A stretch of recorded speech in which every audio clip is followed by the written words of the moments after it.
Boa tarde a todos.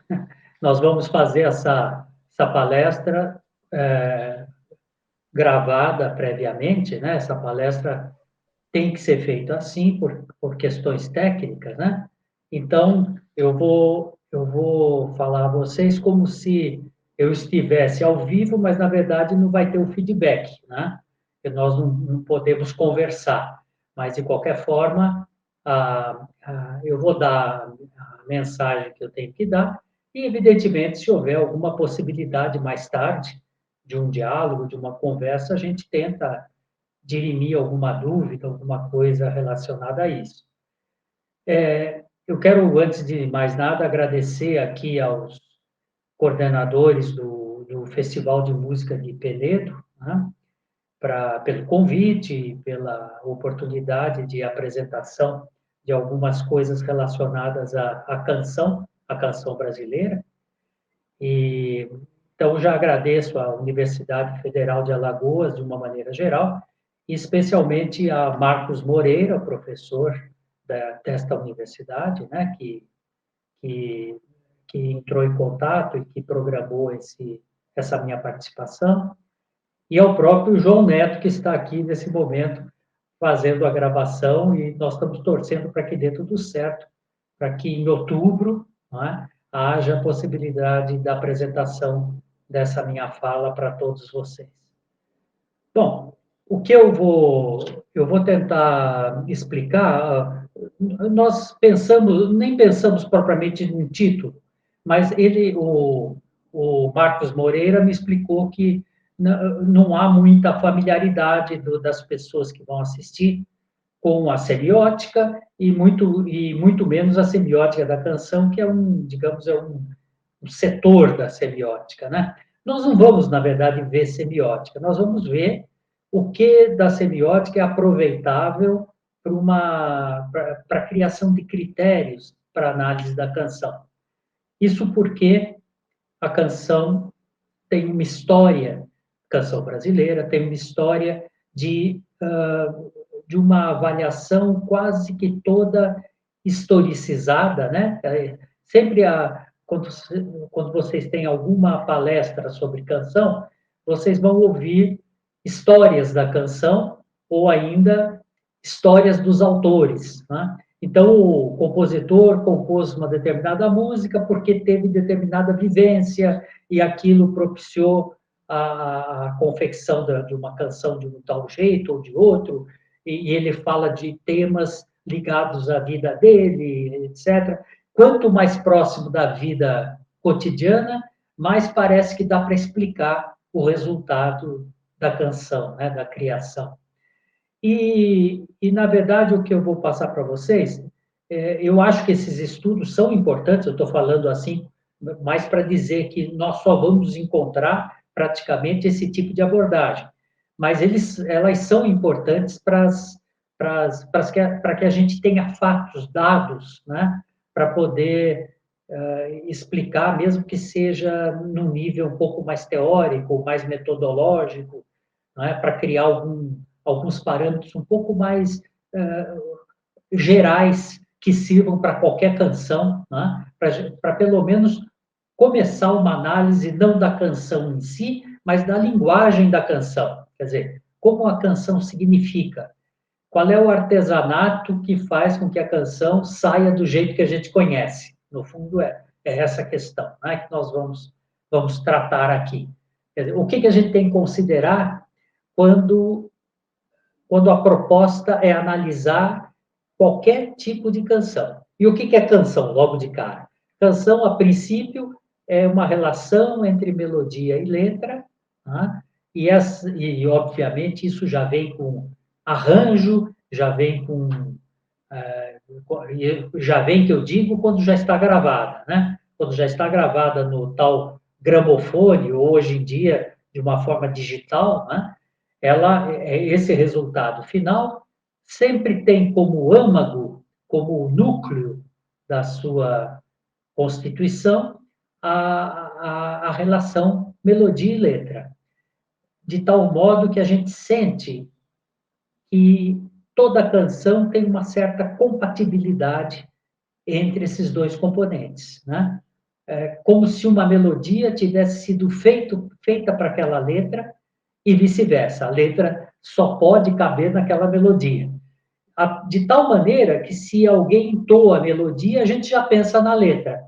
E ao contrário, se alguém cita para a gente um pedacinho da letra, a gente imediatamente lembra a melodia digamos, apoia aquela letra e que está sempre por trás daquela letra, né?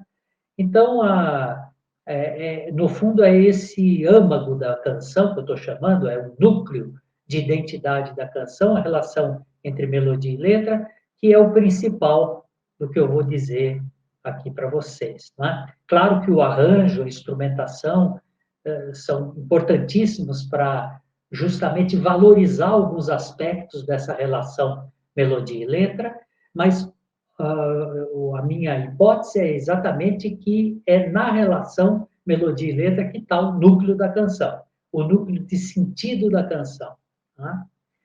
E então eu acho que a gente pode começar pensando numa grande oposição que existe entre a linguagem da canção, a canção terminada, a canção pronta, com a nossa fala cotidiana. Essa mesma fala que eu tô executando aqui para vocês, né? Essa fala também já contém texto e melodia, já tem letra e melodia, né?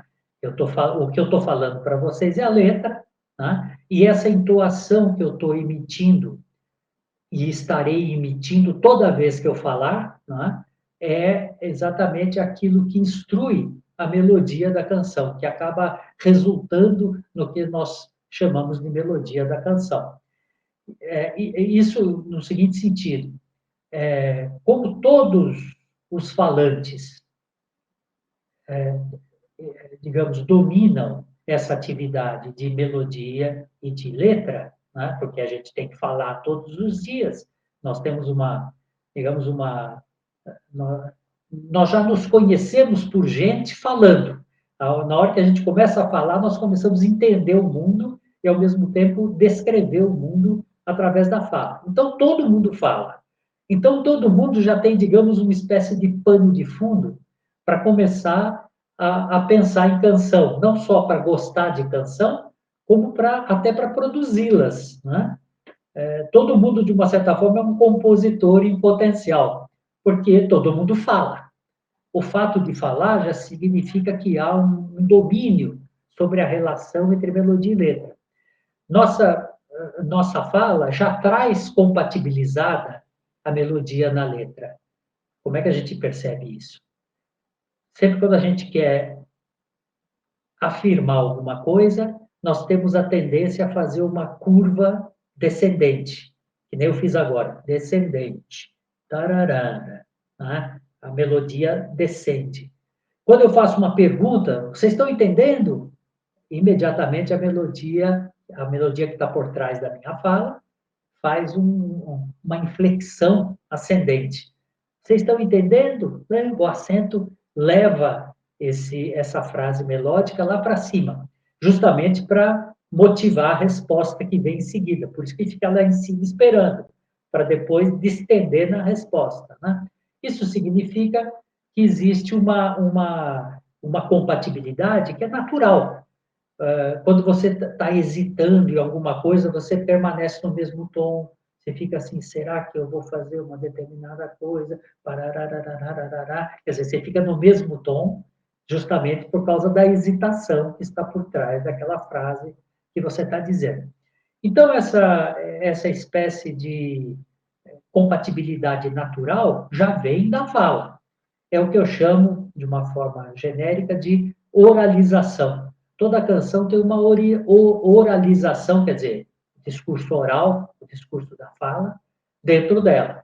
Pode estar escondidíssimo, pode estar completamente oculto, mas existe uma compatibilidade natural por trás da canção pronta que a gente ouve, por exemplo, no rádio, na, nas plataformas da internet e tal.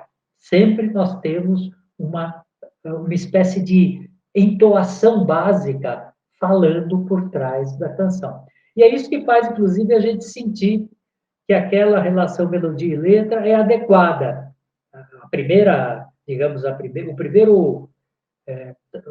primeiro dado que nos faz pensar que existe uma compatibilidade é a proximidade com a fala. É a ideia de que ali dentro contém uma fala organizada, que afirma, que interroga, que permanece no mesmo tom, que vai descendo gradativamente, que vai subindo gradativamente, como é a nossa fala cotidiana, tá? A nossa oratória cotidiana. Sempre temos curvas melódicas conduzindo o que nós dizemos na letra, né? Tá certo? E essa é uma primeira, digamos, uma primeira questão. Existe sempre uma linguagem oral no interior da linguagem cancional, que é a linguagem da canção finalizada. Agora, essa linguagem oral, ela se opõe e, de uma certa forma, se define em relação também a uma linguagem musical. Aqui a diferença entre a linguagem musical e a nossa fala é principalmente o nível de estabilidade. Na nossa fala, vocês já devem ter notado isso, né? Que a nossa fala ela é instável. Ela, nunca você repete exatamente com as mesmas notas. Aquilo, embora as direções sejam reconhecíveis, sejam óbvias, né? Nunca a nota é muito precisa. Se você fosse pôr numa partitura, por exemplo, você não saberia direito se é um lá ou é um sol ou é um sol sustenido. As notas ficam oscilando, né? Então, o que existe também um mecanismo na feitura da canção, que é você estabilizar, de uma forma ou de outra, você estabilizar. É aí que a harmonia ajuda. Ou uma harmonia que você faz no teclado ou no violão, dá uma espécie de respaldo, né? Para que a nota fique mais precisa e o contorno da melodia fique mais exato. Então, você pode até tirar a música do violão ou do piano, fazendo com que as notas sejam bem mais precisas, né? Então, quer dizer, existe uma musicalização que dialoga com a oralização. A oralização está por trás sempre, dando inclusive qual é a direção que o compositor deve seguir, e a musicalização está o tempo todo dando estabilidade, quer dizer, fazendo com que a música seja mais afinada, para depois, inclusive, o arranjo ficar mais bem feito, no sentido de que o arranjo fica mais determinado para que os músicos saibam acompanhar, saibam tocar e fique tudo no mesmo tom. Não é? Por isso que a gente tem uma impressão da música pronta como uma coisa extremamente organizada. Isso é a musicalização que garante essa estabilidade e não oscila. O que não quer dizer que algumas canções não fiquem com restos da entoação pura. Né? Bom, nós temos até o gênero que cultiva a entoação pura justamente para poder falar com mais à vontade, que é o rap. O rap é exatamente você não dá muito trato à musicalização da melodia. A melodia fica meio oscilando, você está com melodia sempre, mas é uma melodia oscilante, né? Justamente para dar a impressão que é uma fala cotidiana. Né? E isso facilita você falar de conteúdos mais corriqueiros, fazer denúncias, como faz o rap o tempo todo, fazer protestos. Quer dizer, você está falando dentro da canção. Tá? Então, existe isso, e existe aquelas canções que estão na outra extremidade, estão quase virando música no sentido instrumental. Tá? Ela vai se tornando cada vez mais abstrata, mais estabilizada, a ponto das vezes até se despregar da letra. Né? Então, em primeiro lugar, nós temos também nós precisamos sempre lembrar disso. Canção é uma relação entre melodia e letra, né? E, ao mesmo tempo, quando você desfaz essa relação, não é mais canção. essa relação entre melodia e letra, ela é para ser cantada. Só a voz consegue fazer isso. Instrumento só vai fazer a melodia, não faz a letra, tá certo? Então precisa da voz. Ao mesmo tempo, se ficar só a letra, você não tem a entoação. Então tem que ter os dois componentes operando conjuntamente e de maneira compatível, como acontece na fala, tá certo? Então, a primeira coisa é essa oscilação entre entoação ou musicalidade da própria fala, nós vamos chamar sempre de entoação, e melodia propriamente dita, já com a canção estabilizada.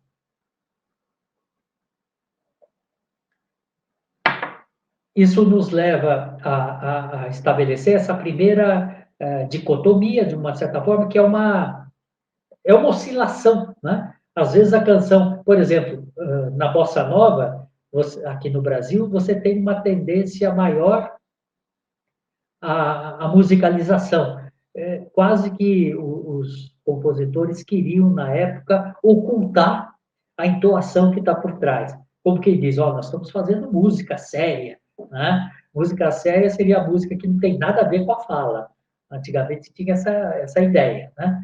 É como o jazz, de uma certa forma, tem isso há mais tempo, muito anterior à bossa nova, né? Então, e a bossa nova se influenciou muito pelo jazz. Então, era um jeito de dizer que você tendo uma melodia mais estabilizada musicalmente, você não precisa da fala, você está pensando musicalmente. Mas não é assim. Todas as canções da bossa nova têm entoação, tem fala por trás, como qualquer outra canção. Né? Então, mas essa oposição ajuda a gente a entender muita coisa. Oscilações, por exemplo, quando você dá preferência à musicalização, você precisa fazer alguma coisa com a letra, porque se você fica musicalizando o tempo todo, você começa a desprezar a letra. A bossa nova chegou a fazer isso, a ponto, inclusive, de dispensar a letra em algumas produções. Havia muito uns cantores, uns intérpretes na época, que usavam só a melodia e faziam uma espécie de badabadá, né? Tem até uma brincadeira que a bossa nova é cheia de badabadabadá, quer dizer, você faz uma onomatopeia, faz quase que um exercício de solfejo, né? Só para não precisar dizer letra nenhuma. Mas não deu muito certo. Alguns autores fizeram até discos cheios de badabadá. Isso não deu certo, porque quem ouve canção quer ouvir a letra também, tanto quanto a melodia, quer ouvir as duas coisas juntas, né? Então, a solução da bossa nova foi uma espécie de infantilização da letra. Já que não pode, tem que dizer alguma coisa, não pode ficar só com o solfejo, eles propuseram uma letra bem simples, quase que infantil. Por isso que vocês têm essas letras como o pato, vinha cantando alegremente, quen, quen. Quer dizer, um jeito de, de você não prestar atenção na letra. A letra é para dar só uma cor para a melodia, para a harmonia, a parte musical propriamente dita. Você tem, por exemplo, Lobo Bobo. Era uma vez um lobo mau que resolveu jantar alguém. Quer dizer, isso fez um sucesso enorme. É uma música tipicamente de bossa nova. A letra é infantilizada, para não chamar muita atenção, e a melodia super bem feita do ponto de vista harmônico e tal, para roubar a cena. Né? E vocês têm o barquinho vai, a tardinha vai, tudo com inha, né? Tudo no diminutivo. É um jeito, uma das soluções, para você não dar muita atenção para a letra, né? A letra não é pesada, nunca é pesada. Aliás, o João Gilberto, até o fim da vida, nunca cantou letras pesadas, pesadas entre aspas, né? Letra que falasse de conteúdos outros que não fosse, como ele mesmo diz, o amor, a flor, né? O amor, a flor e a daqui a pouco me vem. Ele tem uma espécie Isso ele pôs até no disco, é o nome de um disco dele, né? Engraçado, é uma expressão muito conhecida. É o amor, a flor e a... Não é o violão, é uma outra coisa mais simples também. Então, de uma certa forma, a bossa nova ficou com esse intuito de deixar a música o mais próximo possível, a canção o mais próximo possível da linguagem musical, assim como o jazz fez nos Estados Unidos também. Mas não deu certo. O que deu certo foi quando havia letra, e às vezes até letras sofisticadas, como Chega de Saudade, né? O Vinícius mesmo, o Desafinado, enfim, o Vinícius tinha, ele tinha um certo interesse que a letra fosse mais requintada. Então, para ele era difícil ficar fazendo só canções infantilizadas, né? Então, isso tudo, deixou muito claro o que pode ser o extremo musical, não é? Em oposição ao extremo oral. Né? Um samba de break, por exemplo, é o extremo oral. Quase que um tipo como Moreira da Silva, por exemplo, contava uma história o tempo todo, com a melodia quase que atuando como se fosse essa entoação da fala, completamente instável. E o rap, eu acho que é o melhor exemplo, porque é uma coisa mais atual e houve uma exploração consciente da presença da fala na canção, né? Justamente para ter denúncia, para as pessoas prestarem atenção na letra mais do que na melodia. Aí inverteu a coisa. Né? Mas ambas têm, tanto a bossa nova quanto o rap, tem melodia e letra, claro. Né? Bom, então, essa é a primeira, digamos, oposição que a gente pode pensar numa primeira etapa aqui da nossa conversa. Agora, existe uma outra oposição muito forte na canção, que é entre as canções que trabalham com teminhas que se repetem, temas, eu estou falando, temas melódicos. Né? Por exemplo, é pau, é pedra, é o fim do caminho, é o resto do topo, é um pouco sozinho, é um carro de vida, é a vida. Percebe? É sempre o mesmo. Pá, pá, pá, pá, pá, pá, pá, pá, pá, pá, pá, pá, pá, pá, pá. Ou então, ô mulata assanhada que passa com graça, fazendo graça, fingindo. Pá, pá, pá, pá, pá, pá, pá, pá, pá, pá, pá. Quer dizer, é muito comum canções que ficam é, repetindo, criando uma recorrência insistente em alguns motivos melódicos, criando uma espécie de identidade entre os motivos, como se a gente dissesse esse é igual a esse é igual a esse é igual a esse, os motivos são todos iguais, de tal forma que é fácil estabelecer uma relação de compatibilidade com a letra, porque normalmente as letras desse tipo de canção são letras que também criam uma relação de identidade entre sujeito e objeto. Por exemplo, mulata assanhada é justamente a relação do sujeito que está cantando com a mulata. Quer dizer, ele gosta daquela mulata, né? O mulata assanhada que passa com graça. Quer dizer, ele está elogiando, enaltecendo a mulata com a recorrência dos adjetivos, dos atributos dessa mulata, e, ao mesmo tempo, os motivos melódicos entram em recorrência, criando compatibilidade com o que está acontecendo na letra. No caso da música do Tom Jobim, Águas de Março, o pá, pá, pá, pá, pá, pá, é o resto de topo, é um pouco sozinho, é o verão no campo, é o nó da bandeira, Caingabande, é uma Tita Pereira. Quer dizer, você tem na letra o tema da natureza, então todos os elementos são caracterização da natureza na letra, e todos os motivos melódicos mostram identidade entre si.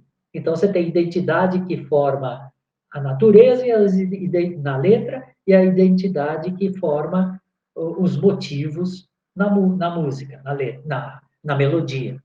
Então, esse tipo de coisa, isso acontece praticamente em todas as canções que eu chamaria de tematização, que entram num processo de tematização. Por que tematização? Porque os teminhas melódicos são recorrentes e as exaltações na letra também são recorrentes.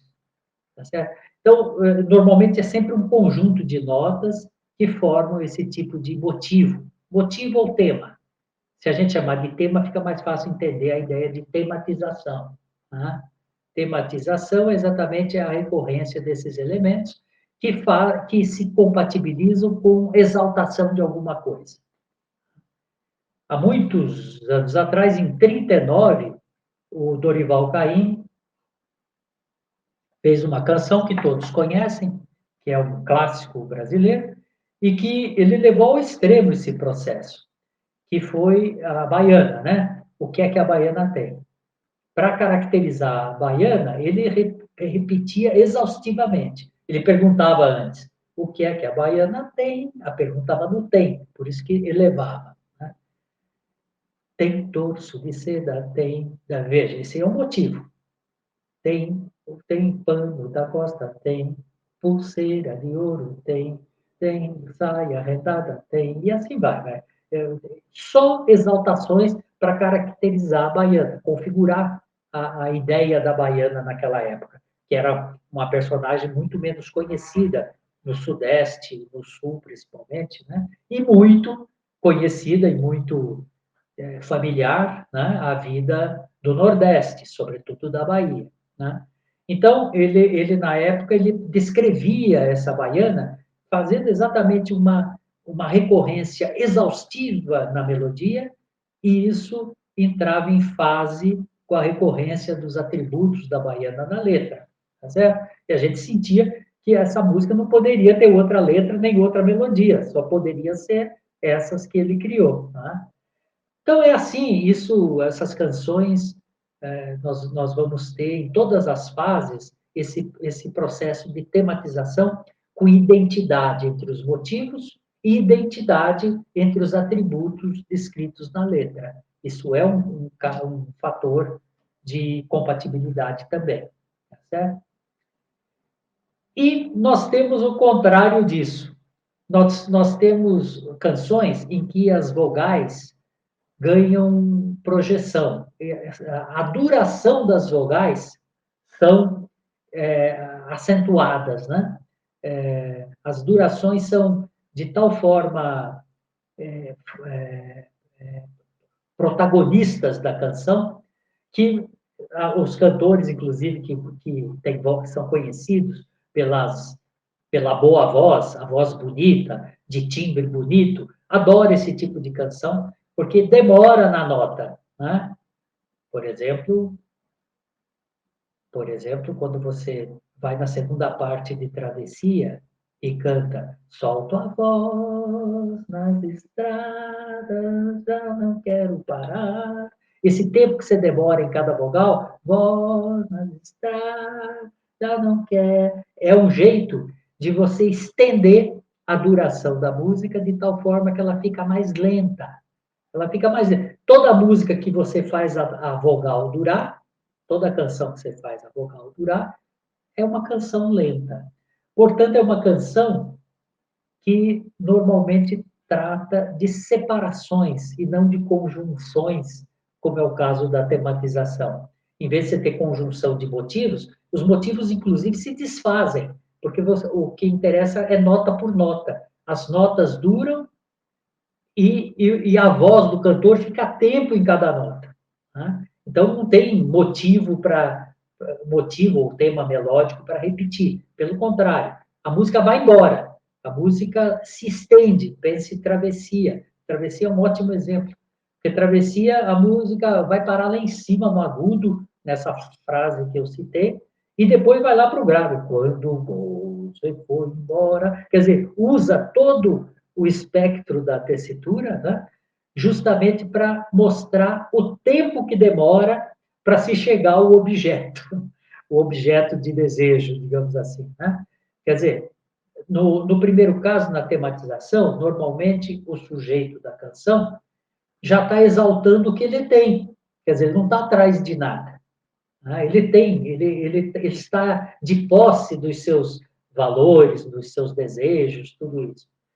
Na canção, nessa canção lenta, de duração, né, você tem sempre o sujeito está atrás de alguma coisa que ele não tem. E daí a lamentação dele em cada vogal. Por isso que ele demora em cada vogal. Por isso que as canções lentas são normalmente canções românticas, onde o conteúdo da falta amorosa é muito frequente. Bom, tem todo o repertório sertanejo para a gente ver isso acontecer. Né? Não precisa ser numa música mais fina, como Travessia. Toda a produção sertaneja é feita nesse tipo de compatibilidade. Notas alongadas, desaceleração e separação entre sujeito e objeto. O sujeito está atrás do objeto e vai demorar para encontrar, às vezes a música inteira. Né? Só vai ter uma certa noção de retorno quando a música inteira começa outra vez, no da capo da música. Né? Então, esse tipo de melodia em que são valorizadas as durações, as vogais, portanto, porque é só vogal que dura, consoante não dura. Consoantes são ruídos, né? Que respondem mais pelo aspecto intelectivo da letra. Agora, as vogais não, as vogais normalmente está ali para dar apoio ao aspecto afetivo da letra. Ele dá respaldo aos afetos da letra. Né? Por isso que eu gosto de chamar essas canções de passionais. São canções que normalmente as canções passionais se opõem às canções temáticas. As canções temáticas, o sujeito tem segurança de tudo que tem. A canção passional, o sujeito que eu digo é ou o compositor, ou o cantor, ou até o ouvinte que está reproduzindo a música, né? Ele não tem segurança de nada, pelo contrário, ele sofre por ter perdido alguém que ele desejava. Por isso que as canções românticas têm esse fundo que hoje se chama de sofrência. Né? Sofrência nada mais é do que perder aquilo que você tinha, aquilo que você gostava. Aliás, sempre a ideia é assim: você perde o sujeito espacialmente, você não tem mais o sujeito, o outro sujeito, né? Ou o objeto ou o outro sujeito. Você perde o outro sujeito espacialmente, mas você continua com o seu vínculo temporal. Por isso que é muito comum o sentimento saudade e o sentimento esperança de reencontrar. Porque esperança não é nada mais que uma saudade para frente. E saudade não é mais que uma esperança para trás. Tá certo? Os dois sentimentos apenas indicam a mudança de direção, uma é para trás, outra é para frente. Mas ambos sentem falta do objeto. Então, essa falta é sempre assim: disjunção espacial, o sujeito não tem o objeto naquele momento, mas esperança, saudade, conjunção temporal, quer dizer, conjunção a longo prazo. Vai conseguir obter o objeto, ou o outro sujeito, ou está se lembrando da época em que foram felizes e que estavam juntos. Mas naquele momento do canto, há uma disjunção, daí o sofrimento. Certo? Então, quer dizer, são coisas tão simples, tão óbvias, mas que a gente não pensa que isso aí está por trás de todas as canções. A oscilação entre passionalização ou tematização. De um lado uma coisa, do outro lado outra. Né? E tem canções que até misturam esses dois sentimentos. Né? Se a gente pegasse uma outra do Jobim, com o Vinícius como Garota de Ipanema, mais conhecida ainda, né? Vocês podem observar que a primeira parte é tipicamente tematização. Olha que coisa mais linda, mais cheia de graça, ela, menina que... Percebe que isso é uma recorrência melódica.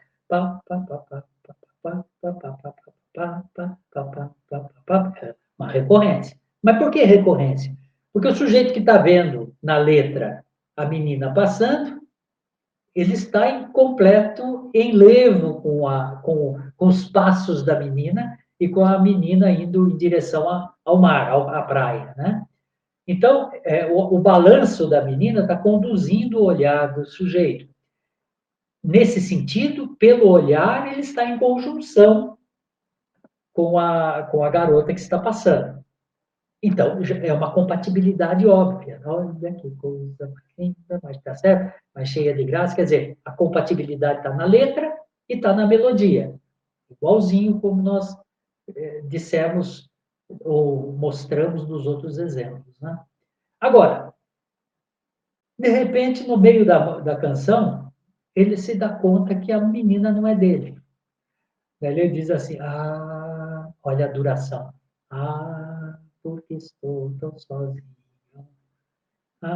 Porque tudo é tão triste. Veja, muda completamente a configuração. Dentro da mesma canção, o começo é temático e a segunda parte já é passional e já é um sentimento de falta que o sujeito manifesta ali como nas suas durações melódicas e ao mesmo tempo na letra, muito claramente há uma ruptura, né? Uma ruptura no sentido de que alguém que ele desejaria não tem. Ele se dá conta disso. Tá? Depois se a gente fosse analisar, tem outros aspectos, entram aspectos até meio falados ali dentro, né? A beleza, que não é só minha, faz uma espécie de escalas e tal. Aí entra uma outra solução que tem a ver com a oralização, mas que nós não vamos tratar agora, que nós estamos vendo tematização e passionalização. Então, só com essas duas grandes oposições, a gente já tem um balanço bom para começar a fazer as nossas análises. Quer dizer, perceber, não é que as canções vão ser todas didaticamente organizadas com essas compatibilidades, não é isso. Mas você já começa a saber quais são os sinais da musicalização, os sinais da oralização, os sinais da tematização e os sinais da passionalização. Isso ajuda a começar a análise. Depois isso mistura, claro que vocês vão ver que é uma coisa que começa tematicamente e volta, acaba entrando num aspecto passional, né? Uma coisa que começa meio falado, de repente parte para algo extremamente musicalizado, né? Então, é claro que depois nós temos misturas que dão, inclusive, mais dinâmica às canções. As canções nunca são totalmente previsíveis. Mas é um jeito de você ter um ponto de partida para análise, para não, que nem eu disse no começo, para não ficar tentando tirar essas conclusões a partir apenas da vida do compositor ou de uma circunstância de vida que ele viveu e que motivou aquela canção.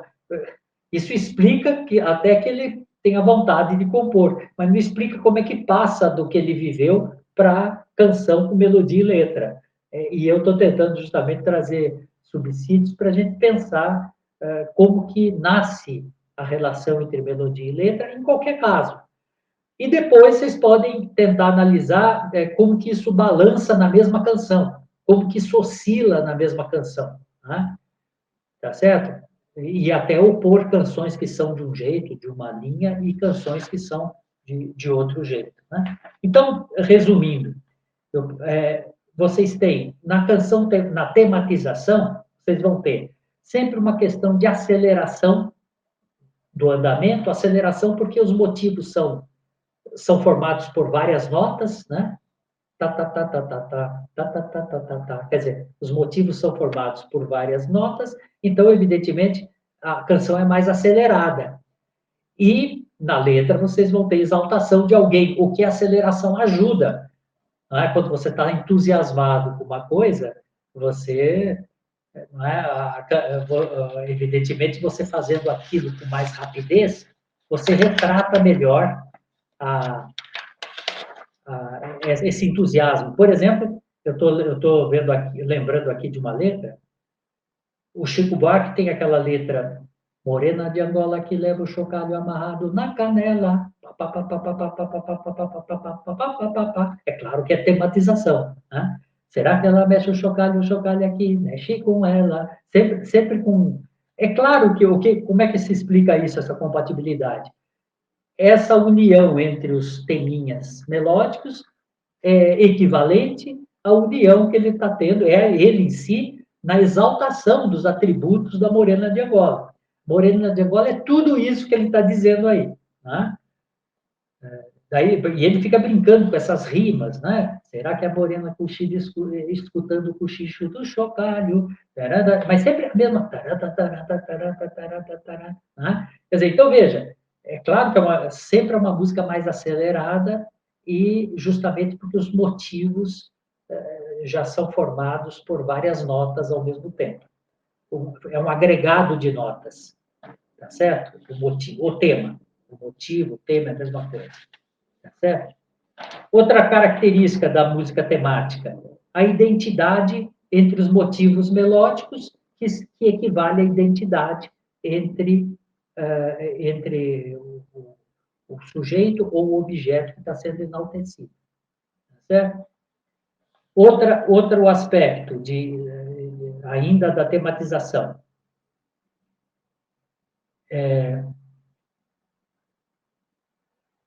Talvez a gente possa lembrar que é interessante também, nesse caso, que há uma certa privilégio das consoantes da letra. Justamente porque a consoante é uma espécie de percussão dentro da letra. Morena de Angola aqui morena de Angola aqui leva o chocalho amarrado. É o papapa que a gente faz, né? É as consoantes que dão esse aspecto rítmico. E as vogais são normalmente acentuadas. Você não fica demorando na vogal como em travessia. Solta a voz, isso não existe. Aqui seria solta a voz.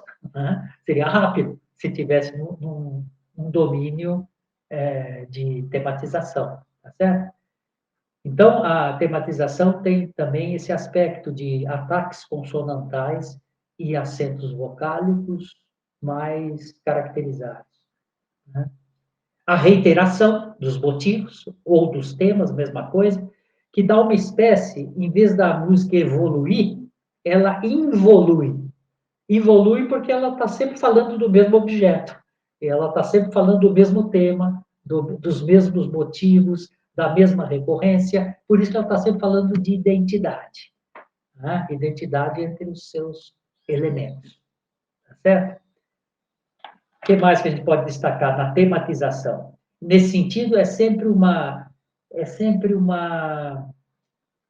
involução tem uma certa tendência sempre à concentração dos elementos, né? Tanto melódicos como linguísticos. Né? Sabe o que é especialmente tematizado e que nós conhecemos muito bem desde que aprendemos o que é canção? É o refrão. O refrão apenas é uma tematização mais longa. A função é a mesma. Toda música que tem refrão como básica nas suas,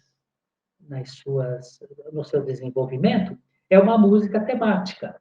Ela quase que ela tem a segunda parte para poder voltar para o refrão. A grande questão é voltar para o refrão. Por isso é um processo involutivo. Digamos, o Gilberto Gil, que é cheio dos refrãos, né? Gilberto Gil, por exemplo, tem anda com fé eu vou, a fé não costuma falhar. Anda com fé eu vou, a fé não... Daí fica, anda com fé eu vou, que é a mesma coisa, só que um pouquinho mais acima, para dar mais entusiasmo. Anda com fé eu vou, a fé não costuma falhar. Né? A fé está na mulher, a fé está na... Por que ele fala das outras coisas? A fé está não sei aonde, a fé está não sei aonde. Para voltar. Anda com fé eu vou, a fé não costuma falhar. E quando entra, dá uma espécie de catarse, quando entra no refrão. Por quê? É uma situação de satisfação. A aceleração da tematização quase que invariavelmente é eufórica. Quase que invariavelmente convida, né, ao aspecto participativo, a uma participação direta, até de quem está ouvindo. Por isso que é boa de tocar em show, porque é a hora que todos cantam juntos, né? Então, isso é tipicamente da tematização, certo? Então, palavras como identidade, como nós vimos aí, né? Involução, né? A própria euforia, a aceleração são palavras do lado temático da canção. Já no caso da música passional, a expansão equivale não à concentração, como nós vimos. Então, evidentemente, a predominância é da desaceleração. Você começa a fazer durar as vogais, evidentemente, você começa a expandir a canção de forma que ela vai ficar inteiramente lenta. As canções do Djavan são muito assim, né? Assim que o mundo aparecer lá no mar alto da paixão. Né? Muita oscilação de grave e agudo, dava para ver o tempo, tudo demora, dava para ver, você fica tempo nas vogais. Por quê? Para dilatar a música, para mostrar exatamente que não há enaltecimento de nada, pelo contrário, está falando de uma falta, de um desejo. Né? Está falando de um amor que provavelmente tem alguma falta por trás. Amar é o deserto e seus temores. Tudo é estendido. Né? Tudo é estendido. E mais, uma característica importante da passionalização é a verticalização. Usa-se muito a tessitura. É muito comum a primeira parte ser lá embaixo, a travessia também é assim, e a segunda parte lá em cima, como essa música do Djavan, Oceano, mas também Travessia. As músicas do Roberto Carlos são assim, normalmente a primeira parte são canções, são elementos ligados a uma faixa mais grave ou até média, e sempre na segunda parte vai lá para cima. Quando o Caetano fazia músicas para o Roberto Carlos, ele já sabia disso. Então ele fazia a primeira parte sempre mais numa região média, né, ou até grave, e depois, por isso uma força me leva a cantar, porque ele sabia que o Roberto Carlos precisava daquela busca na música passional. Ele tem que ir atrás, né, do próprio canto, que essa música evoca o próprio canto, né? Tá certo? Então essa canção passional tem como predominância desaceleração do andamento. O andamento normalmente é desacelerado. Em vez da identidade, é alteridade. Por que alteridade? Você está sempre atrás do outro, seja o outro sujeito ou o outro objeto. Né? Alguma coisa que você perdeu. Você pode ter perdido também o seu violão de estimação. Não precisa ser necessariamente uma música amorosa, afetiva. Mas é o amor, às vezes, a um instrumento, tá certo? O que importa é ter um sentimento de falta. É isso que acaba fazendo as vogais se expandirem. Né? Então, alteridade em vez de identidade, no caso da música passional. Normalmente a letra está falando de distanciamento, né? Distanciamento naquele modelo que eu falei para vocês. No fundo, é um distanciamento espacial, mas um grande vínculo temporal. Porque se não tiver vínculo temporal, se o outro for embora, não tem importância nenhuma. Tá certo? Então, a separação espacial, se coincide com a separação temporal, significa que você já não se preocupa mais com a pessoa. É que normalmente não coincide. A separação espacial é um defeito da relação, né? Porque a temporal continua. A pessoa continua com esperança de reaver a pessoa perdida no futuro.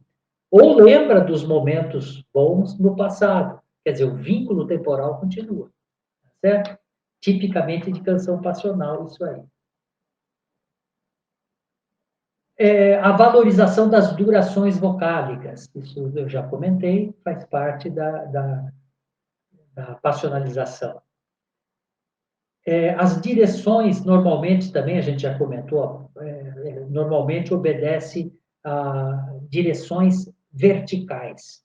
É muito comum que se vá ao ápice do agudo e se desça também ao ápice do grave. Né? E são comuns os saltos intervalares, que a gente chama na música, né? Saltos intervalares, você dá uma diferença entre um do e um si, ou um do e um lá sustenido, né? É comum fazer esse tipo de manhã tão bonita, manhã, né? Manhã, dá uma sexta lá em cima, né? Quer dizer, é uma, até porque esses saltos denotam uma certa pressa de se chegar ao, ao objeto desejado e tal, né? Porque há uma separação. Isso, o que é mais comum ainda, é isso que eu comentei rapidamente com vocês, da primeira parte da canção ser no grave e a segunda no agudo. Isso a gente chama de transposição. Não é transposição harmônica, mas transposição de tessitura. Isso dá um reforço muito grande ao sentimento de falta. Você cantar a segunda parte lá em cima. É, então, nesse caso, bom, depois existe uma relação que a gente, acho que aqui nós não vamos ter tempo de fazer um bate-bola entre tematização e personalização, porque seria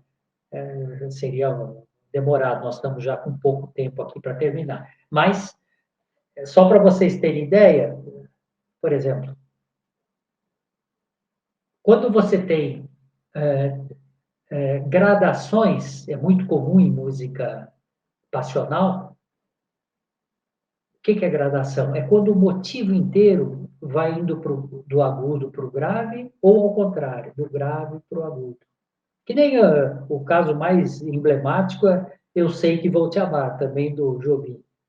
Né? Eu sei que vou te amar por toda a minha vida, eu vou te amar, a cada despedida eu vou te amar, desesperadamente eu sei que vou te amar. Quer dizer, é uma gradação. Essa gradação, ela compensa um pouco os saltos, as transposições, porque você vai vagarosamente de um campo ao outro, do grave ao agudo e vice-versa, e, de uma certa forma, você cria uma espera de que a próxima etapa é um pouquinho mais alta, um pouquinho mais alta, um pouquinho mais alto, o que dá uma compatibilidade de, de, de ponderação dos grandes saltos, né? Para que você não fique, para que as imagens não sejam muito drásticas ou até dramáticas por causa dos saltos e das transposições, etc. Você vai vagarosamente. Você está sendo passional, mas um passional que já está com uma certa, já está dando uma certa ideia de conjunção, nem que seja aos poucos. Conjunção é exatamente quando a espera dá certo. Você fala, você diz uma coisa, papá, papá, papá, para, papá, papá, papá, papá, daí você já sabe a próxima. Para, papá, papá, papá, papá. Quer dizer, cria uma espera que dá uma certa tranquilidade, tanto para quem está cantando, quanto para quem está ouvindo. Né? Já sabe onde vai dar. Né? Sempre quando você tem a espera sendo manifestada, você existe um grau de serenidade na canção. A canção começa a ficar mais sob domínio de quem está ouvindo. Né? Muito comum o procedimento de gradação. Por exemplo, de cima para baixo. Quantas noites não durmo a rolar-me na cama, a sentir tantas coisas que a gente não pode, daí muda, tá? Quando ama, né? O calor da coberta não aquece direito. É uma canção bonita do Lupicínio Rodrigues, até cantado pela Gal Costa, né? Em que você vê a gradação muito clara. E até em canções inesperadamente, como temáticas, como a Garota de Ipanema, você tem ali imbricada uma gradação, por exemplo. Olha que coisa mais linda, mais cheia de graça, é ela, menina. Agora começa a parte gradativa, que vem e passa num doce balanço caminho do mar.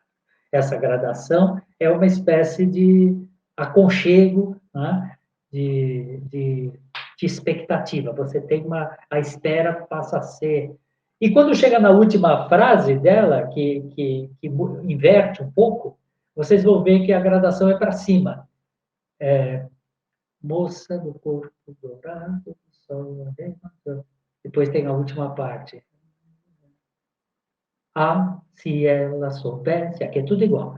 E quando ela passa, o mundo inteirinho se enche de graça e fica mais lindo por causa da relaxa, né? Mas essa gradação que você eleva, né, você cria uma outra esfera, um outro tipo de esfera que não é mais da tematização. Gradação é um sentimento muito importante que ocorre mais na passionalização, mais do que na tematização, porque a tematização já é repetição o tempo todo. Então, você já tem mais domínio da esfera. A gradação ela é mais importante, tem mais função na passionalização, justamente porque você tem saltos e movimentos completamente inesperados, né? Que nem a própria Eu Sei Que Vou Te Amar. Sei Que Vou Te Amar, você começa com aquilo que eu mostrei para vocês, né? Uma gradação bem rigorosa. Sei que vou te amar, por toda a minha vida eu vou te amar, a cada despedida eu vou te amar, desesperadamente eu sei que vou te amar. Daí, e cada verso meu será para te dizer que eu sei, daí volta. Então, esses saltos da segunda parte são completamente. É uma espécie de influência da maneira de falar da gente, que é estável, não é? Você vai fazendo as inflexões de acordo com o que você tem para dizer, não é? Que entra, por isso que eu digo, quando a gente começa a analisar uma canção, começam a aparecer as particularidades de cada canção, que mistura tudo. Esses elementos são todos misturados. Mas se vocês têm ideia por onde começar, né, a pensar a canção, com esses 4 componentes apenas: musicalização, oralização, tematização e passionalização, já é um bom começo para não precisar ficar só se valendo da história de vida do compositor, das condições sociais em que ele vivia para produzir. Isso é bom também, é bom que a gente tenha essas informações, que às vezes até instrui aspectos que nós estamos fazendo durante a análise, né? Mas não pode ficar nisso, precisa ter algum entendimento da linguagem da canção, como que a canção converte esses conteúdos todos em relação melodia e letra, certo? Bom, eu vou ficar por aqui, porque eu acho que senão a gente vai entrar em outros aspectos e não vai dar tempo de aprofundar melhor, tá certo? Agradeço muito ao convite, mais uma vez, e espero que tenha servido para, pelo menos, para a gente começar a pensar na canção como linguagem. Isso eu acho uma boa coisa, porque no Brasil a canção tem uma importância capital, né? Mais do que as demais linguagens. Aqui tudo se transforma em canção. Tudo que importa parece que tem que passar pela canção, né? Então tem nós precisamos cuidar disso, eu acho. Acho que devemos ter várias produções em torno da canção, porque a canção é a nossa grande linguagem, eu acho. Muito obrigado.